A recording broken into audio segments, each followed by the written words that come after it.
네, 5월에서 미래로 광주민주화운동 40주년 사흘 앞으로 다가왔습니다. 한국 현대사의 물길을 돌려놓은 위대한 역사성에 더없는 경의를 표합니다. 하지만 그보다 더 무거운 마음으로 죄스러움도 지울 수가 없습니다.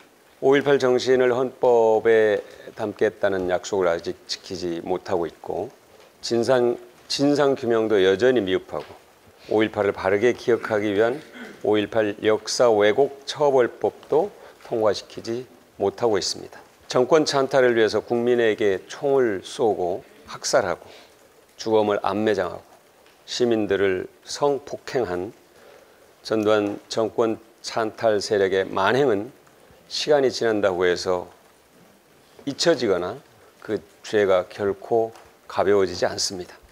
그런데 여전히 5.18을 망언과 왜곡으로 거짓 선동으로 색칠하는 반민주적, 반역사적, 반헌법적 작태가 벌어지고 있습니다. 우리 당 허위조작정보대책특별위원회에서 지난해 5.18 39주년부터 최근까지 온라인에서 생산, 유통되고 있는 153건의 5.18 관련 허위조작 정보를 확인했습니다.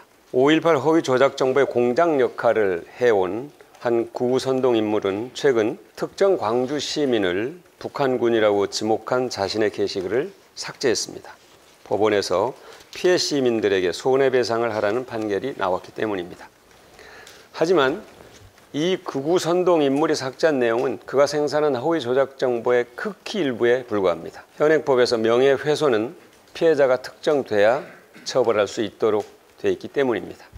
그런데 5.18 민주화 운동을 왜곡하고 있는 것은 사실이지만 피해자가 특정되지 않았다는 이유로 법원은 무죄를 선고하고 있습니다. 앞서 말씀드린 153건의 허위 조작 정보 가운데 80%인 121건이 법적 책임을 피하기 위해서 당사자를 특정하지 않은 채 5.18 민주화운동 전체를 왜곡하고 유가족을 모욕하는 거짓 선동입니다. 법의 사각지대를 악랄하게 활보하고 있는 것입니다. 광주하지만 5.18의 역사를 비트는 범죄 행위를 뿌리 뽑아야 우리 사회가 정의와 상식으로 통합될 수 있습니다. 따라서 5.18 역사 왜곡 처벌법 통과가 반드시 필요하고 이것은 우리 국회의 역사적 사명이 될 것입니다. 미래통합당 지도부가 5.18 민주화운동 기념식에 참석한다고 합니다. 5.18 영령과 유가족 그리고 광주 시민 또 국민 앞에 5.18 정신을 계승하겠다는 다짐을 해야 하고 할 것으로 믿습니다. 그리고 광주를 방문하기 전에 5.18 역사 왜곡 처벌법을 반드시 통과시키겠다는 최소한의 인식과 태도를 보여줄 것을 기대합니다.